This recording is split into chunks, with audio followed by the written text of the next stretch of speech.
മരണം മനുഷ്യൻ്റെ ഹൃദയത്തിനുള്ളിൽ യഥാർത്ഥത്തിൽ എന്താണ് നടക്കുന്നത് എന്ന് വെളിപ്പെടുത്തുന്ന ഒരു മാർഗമാണ്. പല വിശ്വാസികളും അത് മനസ്സിലാക്കാത്തതാണ്. ശവസംസ്കാര ചടങ്ങുകളിൽ ദൈവത്തിൻ്റെ ആത്മാവിനെ ദുഃഖിപ്പിക്കുന്ന ചില കാര്യങ്ങൾ ചെയ്യുന്നുണ്ട്. എല്ലാ കണ്ണുനീർ വിശുദ്ധമായിരിക്കണമെന്നില്ല. ഒരു ശവസംസ്കാരത്തിലെ എല്ലാ പാരമ്പര്യങ്ങളും കർത്താവിനെ ബഹുമാനിക്കണമെന്നുമില്ല.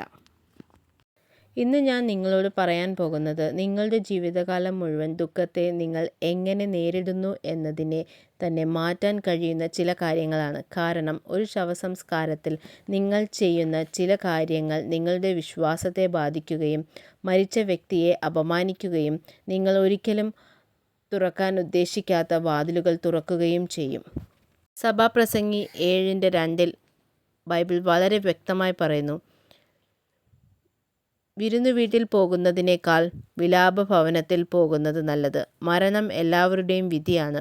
ജീവിച്ചിരിക്കുന്നവർ അത് ഹൃദയത്തിൽ എടുക്കണം. അതിൻ്റെ അർത്ഥം ഒരു ശവസംസ്കാരം വെറും ഒരു ചടങ്ങല്ല, അത് ഒരു വിശുദ്ധ നിമിഷമാണ്. മറ്റേതൊരു ആത്മീയ സാഹചര്യത്തിലേക്കും നിങ്ങൾ കൊണ്ടുവരുന്ന വിവേകബുദ്ധി തന്നെയാണ് ഇവിടെയും ആവശ്യമുള്ളത്. വിശ്വാസികളെ നാം ദുഃഖത്തെ അവഗണിക്കാനോ വേദനിക്കുന്നില്ല എന്ന് നടിക്കാനോ വിളിക്കപ്പെട്ടിട്ടില്ല. എന്നാൽ പ്രത്യാശയില്ലാത്തവരെ പോലെ നാം ദുഃഖിക്കരുത്. നിങ്ങളൊരു ശവസംസ്കാരത്തിൽ ചെയ്യുന്നതും ആ നിമിഷത്തിലേക്ക് നിങ്ങൾ അനുവദിക്കുന്ന കാര്യങ്ങൾ പാരമ്പര്യത്തിൻ്റെയോ മറ്റുള്ളവരുടെ സമ്മർദ്ദത്തിൻ്റെയോ പേരിൽ നിങ്ങൾ പങ്കിടുന്ന കാര്യങ്ങൾ നിങ്ങളുടെ ആത്മാവിനെ നിങ്ങൾ കരുതുന്നതിലും വളരെയധികം സ്വാധീനിക്കും. ഇന്ന് നാം ഒരു ശവസംസ്കാരത്തിൽ ഒരിക്കലും ചെയ്യരുതാത്ത 7 കാര്യങ്ങളെക്കുറിച്ച് സംസാരിക്കാൻ പോവുകയാണ്. അതിലെ ഒന്നാമത്തേതാണ് പ്രത്യാശയില്ലാത്തവരെ പോലെ ഒരിക്കലും ദുഃഖിക്കരുത്. 1 തെസ്സലോനിക്കർ 4:13 ഇപ്രകാരം പറയുന്നു, സഹോദരന്മാരെ, നിദ്ര കൊള്ളുന്നവരെക്കുറിച്ച് നിങ്ങൾ അറിവില്ലാത്തവരായിരിക്കരുത്. പ്രത്യാശയില്ലാത്ത മറ്റുള്ളവരെ പോലെ നിങ്ങൾ ദുഃഖിക്കാതിരിക്കേണ്ടതിന്.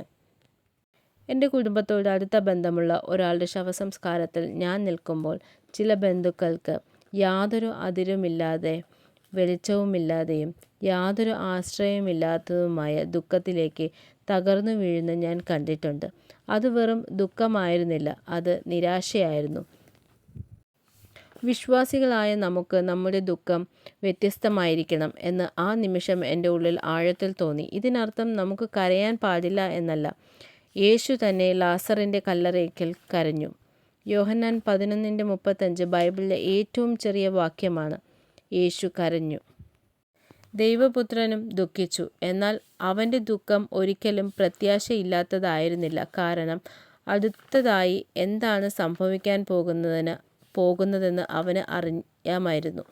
ഒരു വിശ്വാസി ദൈവവുമായി യാതൊരു ബന്ധവുമില്ലാത്ത ഒരാളെപ്പോലെ തന്നെ ദുഃഖിക്കുന്നതാണ് അപകടകരം. നിരാശയിൽ തകർന്നു വീഴുക, ദൈവത്തിൻ്റെ നന്മയിൽ ചോദ്യം ചെയ്യുക, അല്ലെങ്കിൽ ജീവിതത്തിലെ ഇനി യാതൊരു അർത്ഥവുമില്ല എന്ന് തുറന്നു പ്രഖ്യാപിക്കുക, അത് നിങ്ങളുടെ പ്രിയപ്പെട്ടവനെ ബഹുമാനിക്കുന്നതല്ല, നിങ്ങളുടെ വിശ്വാസത്തെ ദുഃഖം നശിപ്പിക്കാൻ അനുവദിക്കുന്നതാണ്. ആഴത്തിൽ ദുഃഖിക്കൂ, എന്നാൽ പുനരുദ്ധാനത്തെ മറന്ന ഒരാളെപ്പോലെ ഒരിക്കലും ദുഃഖിക്കരുത്. രണ്ടാമതായി, ആത്മാക്കളുമായി ബന്ധപ്പെടാൻ ശ്രമിക്കുകയോ മീഡിയങ്ങളുമായി ബന്ധപ്പെടുകയോ ചെയ്യരുത്. മരിച്ചവരുമായി ബന്ധപ്പെടാൻ ശ്രമിക്കുന്നത് ഈ പട്ടികയിലെ ഏറ്റവും ആത്മീയമായ അപകടകരമായ കാര്യങ്ങളിലൊന്നാണ്. ഭർത്താവ് നഷ്ടപ്പെട്ട് തകർന്നു പോയ ഒരു സ്ത്രീയെക്കുറിച്ച് ഞാൻ കേട്ടിട്ടുണ്ട്. മരിച്ച ഭർത്താവിൻ്റെ അവസാന സന്ദേശം തനിക്ക് എത്തിച്ചു തരാൻ കഴിയുമെന്ന് അവകാശപ്പെട്ട് ഒരാളുടെ അടുത്തേക്ക് പോകാൻ ഒരു ബന്ധു അവളെ പ്രേരിപ്പിച്ചു. അവൾ ദുഷ്ടത കൊണ്ടല്ല പോയത്, നിരാശ കൊണ്ടാണ് പോയത്. അവൾക്ക് വേണ്ടിയിരുന്നത് ഒരു അവസാന സമാധാനവും വ്യക്തതയും മാത്രമായിരുന്നു. എന്നാൽ അന്ന് അവൾ തുറന്ന സമാധാനത്തിലേക്കുള്ള വാതിലിലേക്കായിരുന്നില്ല, അത് മറ്റൊരു വാതിലിലായിരുന്നു. ആവർത്തന പുസ്തകം 18-ാം അധ്യായത്തിലെ 10-11 വാക്യങ്ങൾ ഇപ്രകാരമാണ്. നിങ്ങളിൽ ശകുനം നോക്കുന്നവനോ മന്ത്രവാദിയോ ആഭിചാരം ചെയ്യുന്നവനോ മന്ത്രവാദം ചെയ്യുന്നവനോ ഭൂതസിദ്ധിയുള്ളവനോ ആത്മാക്കളോട് ചോദിക്കുന്നവനോ മരിച്ചവരോട് ചോദിക്കുന്നവനോ ഉണ്ടാകരുത്. ഇത് ഒരു നിർദ്ദേശം മാത്രമല്ല, തിരുവെഴുത്തിൽ ആവർത്തിച്ചു നൽകിയിരിക്കുന്ന ഒരു കൽപ്പനയാണ്. കാരണം ദുഃഖം നമ്മെ എത്രത്തോളം ദുർബലരാക്കുന്നുവെന്ന് ദൈവത്തിനറിയാം.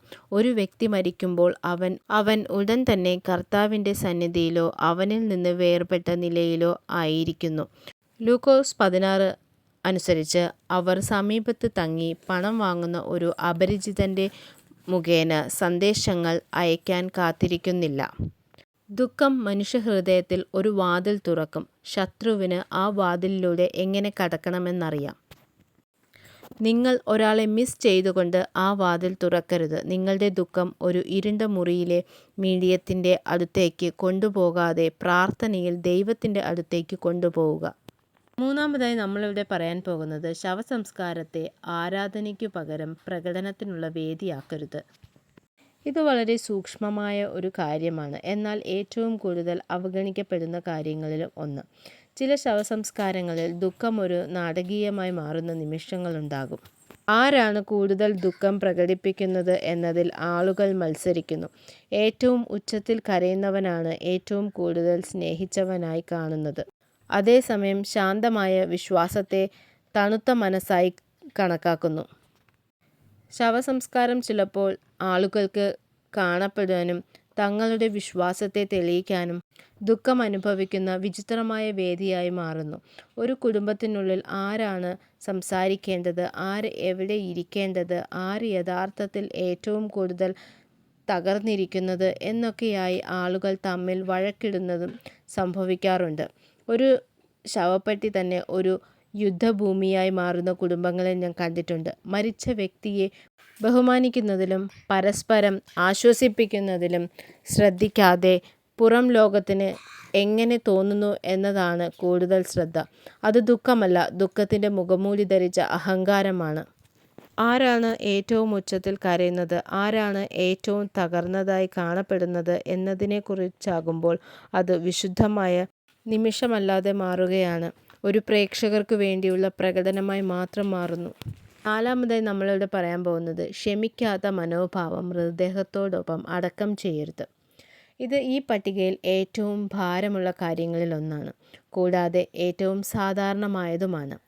പല കുടുംബങ്ങളിലും വർഷങ്ങളോളം പരിഹരിക്കപ്പെടാതെ കിടക്കുന്ന കയ്പും വൈരാഗ്യവും കൊണ്ടാണ് ഒരു ശവസംസ്കാരത്തിന് എത്തുന്നത്. അത് വിട്ടുകളയാനുള്ള അവസാന അവസരമാക്കുന്നതിനു പകരം അവർ ആ വൈരാഗ്യം കൂടുതൽ ആഴത്തിൽ അടക്കം ചെയ്യുന്നു. ഒരു വ്യക്തി ഇപ്പോൾ മരിച്ചല്ലോ, അതിനാൽ ആ പഴയ പ്രശ്നത്തിന് ഇനി പ്രസക്തിയില്ല, അതുകൊണ്ട് ക്ഷമിക്കേണ്ട ആവശ്യമില്ല എന്ന് അവർ സ്വയം വിശ്വസിക്കുന്നു.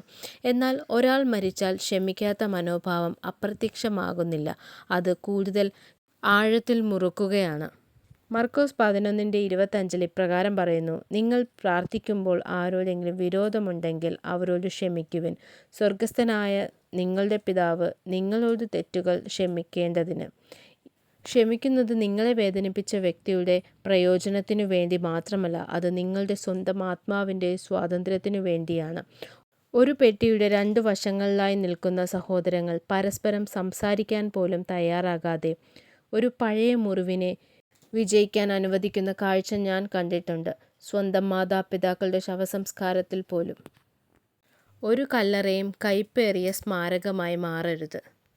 മരിച്ച വ്യക്തിയോടോ ആ ശവസംസ്കാരത്തിൽ നിങ്ങളുടെ അരികിൽ നിൽക്കുന്ന മറ്റൊരാളോടോ നിങ്ങൾക്ക് ക്ഷമിക്കാത്ത മനോഭാവമുണ്ടെങ്കിൽ നിങ്ങളുടെ ഹൃദയം പൂട്ടിയ നിലയിൽ ആ ശവപ്പെട്ടി അടയ്ക്കാൻ അനുവദിക്കരുത്. അഞ്ചാമതായി, ക്രിസ്തുവിന് പകരം ആചാരങ്ങളിലും വസ്തുക്കളിലും അന്ധവിശ്വാസങ്ങളിലും പ്രത്യാശ വയ്ക്കരുത്. പല സംസ്കാരങ്ങളിലും ശവസംസ്കാരങ്ങൾ നിരവധി പാരമ്പര്യങ്ങളിൽ ചുറ്റിപ്പറ്റിയിരിക്കുന്നു. ശവപ്പെട്ടിയിൽ ചില വസ്തുക്കൾ വയ്ക്കുക, പ്രത്യേക രീതിയിൽ മെഴുകുതിരികൾ കത്തിക്കുക, മരിച്ചവരുടെ ആത്മാവിന് സംരക്ഷണം ഉദ്ദേശിച്ചുള്ള ചില ആചാരങ്ങൾ നടത്തുക, മരിച്ചവർ ശരിയായി വിശ്രമിക്കാൻ എന്തൊക്കെയോ ചെയ്യണം അല്ലെങ്കിൽ ചെയ്യരുത് എന്നതിനെക്കുറിച്ച് അന്ധവിശ്വാസങ്ങൾ, ഇവയെല്ലാം കാണാം. കൊലോസ്യർ 2:8 ഇപ്രകാരം പറയുന്നു: ആരും നിങ്ങളെ തത്വചിന്തയാലും വ്രതമായ വഞ്ചനയാലും മനുഷ്യരുടെ പാരമ്പര്യത്തിലും ഇനി ലോകത്തിൻ്റെ അടിസ്ഥാന ആത്മീയ ശക്തികൾക്കും അനുസൃതമായ കാര്യങ്ങളാലും ക്രിസ്തുവിലല്ലാത്ത കാര്യങ്ങളാലും പിടിച്ചുകൊണ്ടു പോകാതിരിക്കാൻ സൂക്ഷിച്ചുകൊള്ളുവിൻ. ഇത്തരം പല പാരമ്പര്യങ്ങളും നിഷ്പക്ഷമല്ല, അവ നിശബ്ദമായി പഠിക്കുന്നത് ഒരാളുടെ നിത്യവിശ്രമം ജീവിച്ചിരിക്കുന്നവർ നടത്തുന്ന ഒരു ആചാരത്തെ ആശ്രയിച്ചിരിക്കുന്നു എന്നാണ്. ക്രൂശിലെ യേശുവിൻ്റെ പൂർത്തിയായ പ്രവൃത്തിയെ ആശ്രയിച്ചല്ല. അത് വളരെ അപകടകരമായ പകരം വയ്ക്കലാണ്. ഒരു ആത്മാവിൻ്റെ അന്തിമവിധി ആ വ്യക്തി അവസാനമായി ശ്വാസമെടുക്കുന്ന നിമിഷത്തിൽ തന്നെ നിർണയിക്കപ്പെട്ടതാണ്. അവൻ്റെ അരികിൽ വെച്ച് മെഴുകുതിരിയോ അനാവശ്യമായി ചൊല്ലുന്ന മന്ത്രമോ എന്തെങ്കിലും വസ്തുവോ അതിന് മാറ്റമൊന്നും ഉണ്ടാക്കുന്നില്ല. നിങ്ങൾ നിങ്ങളുടെ സംസ്കാരത്തെയും കുടുംബ പാരമ്പര്യത്തെയും ബഹുമാനിക്കാം, എന്നാൽ ബൈബിളിലെ സത്യത്തെ വിട്ടുകൊടുത്തുകൊണ്ടാകരുത്. നിങ്ങളുടെ കുടുംബത്തിന് സുവിശേഷം ഏറ്റവും ആവശ്യമുള്ള ആ നിമിഷത്തിൽ പാരമ്പര്യം സുവിശേഷത്തിൻ്റെ സ്ഥാനം കൈക്കലാക്കാൻ അനുവദിക്കരുത്. ആറാമതായി, കൂടിച്ചേരലിനിടെ മരിച്ച വ്യക്തിയെക്കുറിച്ചോ കുടുംബത്തെക്കുറിച്ചോ ഗോസിപ്പ് പറയരുത്. ഇത് അസ്വസ്ഥമാക്കുന്ന ഒരു കാര്യമാണ്, എന്നാൽ പറയേണ്ടതുണ്ട്. ദുരന്തകരമായ ഗോസിപ്പുകൾ പടരുന്നതിനുള്ള ഏറ്റവും സാധാരണമായ ഇടങ്ങളിലൊന്നാണ് ശവസംസ്കാര ചടങ്ങായി മാറിയിട്ടുണ്ട്. ഹാളുകളിലും ഇടനാഴികളിലും പാർക്കിംഗ് സ്ഥലങ്ങളിലും ആളുകൾ പതുക്കെ പരസ്പരം വിധിച്ചുകൊണ്ടുള്ള സംസാരങ്ങൾ നടക്കുന്നു. അവർ യഥാർത്ഥത്തിൽ എങ്ങനെയാണ് മരിച്ചത്, അവരുടെ കുടുംബത്തിൽ യഥാർത്ഥത്തിൽ എന്താണ് സംഭവിച്ചത്, അവരുടെ കുടുംബത്തിൽ എന്തോ പ്രശ്നമുണ്ട് എന്ന് എനിക്കെപ്പോഴും അറിയാമായിരുന്നു. ഇങ്ങനെയൊക്കെയുള്ള വർത്തമാനങ്ങൾ. സദൃശവാക്യങ്ങൾ 1:13 പറയുന്നു, ഏഷണിക്കാരൻ രഹസ്യം വെളിപ്പെടുത്തുന്നു, വിശ്വസ്തൻ രഹസ്യം സൂക്ഷിക്കുന്നു. അതുപോലെ തന്നെ യാക്കോബ് 1:26 പറയുന്നു, തങ്ങളെ മതഭക്തരെന്ന് കരുതുകയും നാവിന് കടിഞ്ഞാണിടാതിരിക്കുകയും ചെയ്യുന്നവർ തങ്ങളെ തന്നെ വഞ്ചിക്കുന്നു. അവരുടെ മതഭക്തി വ്യർത്ഥമാണ്. മരിച്ചുപോയ കുടുംബങ്ങളുടെ ദുഃഖാനുഭവങ്ങളിൽ അവർ കേൾക്കാൻ ഉദ്ദേശിക്കാത്ത സംഭാഷണങ്ങൾ ഞാൻ കേട്ടിട്ടുണ്ട്. മറ്റുള്ളവരുടെ ജീവിതത്തിലെ ഏറ്റവും മോശം ദിവസത്തെ മറ്റൊരാൾക്ക് വേണ്ടിയുള്ള വിനോദമാക്കി മാറ്റുന്ന സംഭാഷണങ്ങൾ. അത് വെറും അശ്രദ്ധയല്ല, അത് ക്രൂരതയാണ്. ഒരു ശവസംസ്കാരം വിശുദ്ധമായ ഇടമാണ്. ഒരു കല്ലറയ്ക്കൽ ഗോസിപ്പ് ചെയ്യുന്ന നാവ് മരിച്ച വ്യക്തിയെ ബഹുമാനിക്കുന്നില്ല. ആ മുറിയിൽ നടക്കുന്ന ഓരോ സംഭാഷണവും കാണുന്ന ദൈവത്തെയാണ് അത് അപമാനിക്കുന്നത്. ഏഴാമതായും അവസാനമായും, ദൈവത്തിൻ്റെ മുമ്പിലുള്ള നിങ്ങളുടെ സ്വന്തം തയ്യാറെടുപ്പ് പരിശോധിക്കാതെ ശവസംസ്കാരത്തിൽ നിന്ന് മടങ്ങരുത്. ഈ 7 കാര്യങ്ങളിൽ ഏറ്റവും പ്രധാനപ്പെട്ടത് ഇതായിരിക്കാം. ഒരു ശവസംസ്കാരം ജീവിതത്തിലെ നിത്യതയെ നിഷേധിക്കാത്ത വിധം നമ്മുടെ മുമ്പിൽ കൊണ്ടുവരുന്ന അപൂർവ നിമിഷങ്ങളിലൊന്നാണ്. എന്നിട്ടും അനേകം ആളുകൾ ആ കെട്ടിടത്തിൽ നിന്ന് അവർ അകത്ത് പ്രവേശിക്കുന്നത് അതേ രീതിയിൽ തന്നെ പുറത്തേക്ക് നടക്കുന്നു, മാറ്റമില്ലാതെ, സ്പർശിക്കപ്പെടാതെ, ചിന്തിക്കാതെ. സഭാപ്രസംഗി 7:2 വീണ്ടും പറയുന്നു, മരണം എല്ലാവരുടെയും വിധിയാണ്, ജീവിച്ചിരിക്കുന്നവർക്ക് അത് ഹൃദയത്തിൽ ഏറ്റെടുക്കണം. അതായത് ഒരു ശവസംസ്കാരം പങ്കെടുക്കേണ്ട ഒരു പരിപാടി മാത്രമല്ല, സ്വന്തം ജീവിതത്തിലേക്ക് നോക്കാനുള്ള ഒരു കണ്ണാടിയാണ്. സങ്കീർത്തനം 90:12 പ്രാർത്ഥിക്കുന്നു, ഞങ്ങളുടെ നാളുകളെ എണ്ണുവാൻ ഞങ്ങളെ പഠിപ്പിക്കണമേ, ജ്ഞാനമുള്ള ഹൃദയം ഞങ്ങൾക്ക് ലഭിക്കട്ടെ. നിങ്ങൾ പങ്കെടുക്കുന്ന ഓരോ ശവസംസ്കാരവും ദൈവത്തിൽ നിന്നുള്ള ഒരു ക്ഷണമാണ്. നിങ്ങളോട് തന്നെ സത്യസന്ധമായി ചോദിക്കാൻ, ഇന്ന് എൻ്റെ ശവപ്പെട്ടി ആയിരുന്നെങ്കിൽ ഞാൻ കർത്താവിൻ്റെ മുമ്പിൽ ആത്മവിശ്വാസത്തോടെ നിൽക്കുമോ അതോ ഭയപ്പെടുമോ? ട്രാഫിക്കിനെക്കുറിച്ചും പിന്നീട് കഴിക്കാനുള്ള ഭക്ഷണത്തെക്കുറിച്ചും എത്ര വേഗം സാധാരണ ജീവിതത്തിലേക്ക് മടങ്ങിച്ചെല്ലണമെന്നതിനെക്കുറിച്ചും മാത്രം ചിന്തിച്ച് ഒരു ശവസംസ്കാര ചടങ്ങിൽ നിന്ന് മടങ്ങരുത്. ദൈവം നമുക്ക് നൽകുന്ന ഏറ്റവും വ്യക്തമായ ഓർമ്മപ്പെടുത്തലുകളിലൊന്നാണ് പാഴാക്കിക്കളയുന്നത്. ആ മുറിയിൽ നിന്നും മാറ്റമില്ലാതെ പുറത്തു വരരുത്. നിത്യതയുടെ ഭാരം നിങ്ങളുടെ ഹൃദയത്തിൽ പതിയാൻ അനുവദിക്കുക. അത് നിങ്ങളെ ക്രൂശിനോട് കൂടുതൽ അടുപ്പിക്കട്ടെ. ശവസംസ്കാരങ്ങൾ വെറും കടമയെന്ന നിലയിൽ പങ്കെടുക്കേണ്ട ആചാരങ്ങൾ മാത്രമല്ല. ഒരു ക്രിസ്ത്യാനി ശവസംസ്കാരത്തെ വെറും സാമൂഹിക ചടങ്ങായി കാണാതെ ദുഃഖം, ക്ഷമ, ക്രിസ്തുവിലുള്ള പ്രത്യാശ, നിത്യജീവൻ, സ്വന്തം ആത്മീയ അവസ്ഥ എന്നിവയെക്കുറിച്ച് ചിന്തിക്കാനുള്ള വിശുദ്ധ അവസരമായി കാണണം എന്നതാണ്. ശവസംസ്കാരം ഒരു ജീവിതത്തിൻ്റെ അവസാന നിമിഷങ്ങളെ ഓർക്കുന്ന ചടങ്ങ് മാത്രമല്ല, നമ്മുടെ സ്വന്തം ജീവിതത്തെയും നിത്യജീവിതത്തെയും കുറിച്ച് ഗൗരവമായി ചിന്തിക്കാനുള്ള ഒരു അവസരം കൂടിയാണ്. ദുഃഖത്തിൻ്റെ സമയത്ത് പ്രത്യാശയില്ലാത്തവരെ പോലെ പെരുമാറാതെ നമ്മുടെ പ്രത്യാശ ക്രിസ്തുവിൽ ഉറപ്പിക്കണം. മരിച്ചവരെക്കുറിച്ചുള്ള ഗോസിപ്പുകളും അന്ധവിശ്വാസങ്ങളും ഒഴിവാക്കി ക്ഷമയോടും സ്നേഹത്തോടും കൂടെ ദുഃഖിക്കുന്ന കുടുംബത്തെ ആശ്വസിപ്പിക്കാം. അതോടൊപ്പം എൻ്റെ ദൈവബന്ധം എങ്ങനെയാണ്, നിത്യജീവിതത്തിനായി ഞാൻ തയ്യാറാണോ എന്ന് ഓരോരുത്തർക്കും സ്വന്തം ഹൃദയത്തോട് ചോദിക്കാം. ഒടുവിൽ സംസ്കാര ശുശ്രൂഷയിൽ നിന്ന് മടങ്ങുമ്പോൾ മറ്റുള്ളവരുടെ മരണത്തെക്കുറിച്ച് മാത്രം ചിന്തിക്കാതെ നമ്മുടെ സ്വന്തം ആത്മീയ അവസ്ഥയെക്കുറിച്ചും ക്രിസ്തുവിലുള്ള പ്രത്യാശയെക്കുറിച്ചും ചിന്തിച്ചുകൊണ്ട് മടങ്ങാം.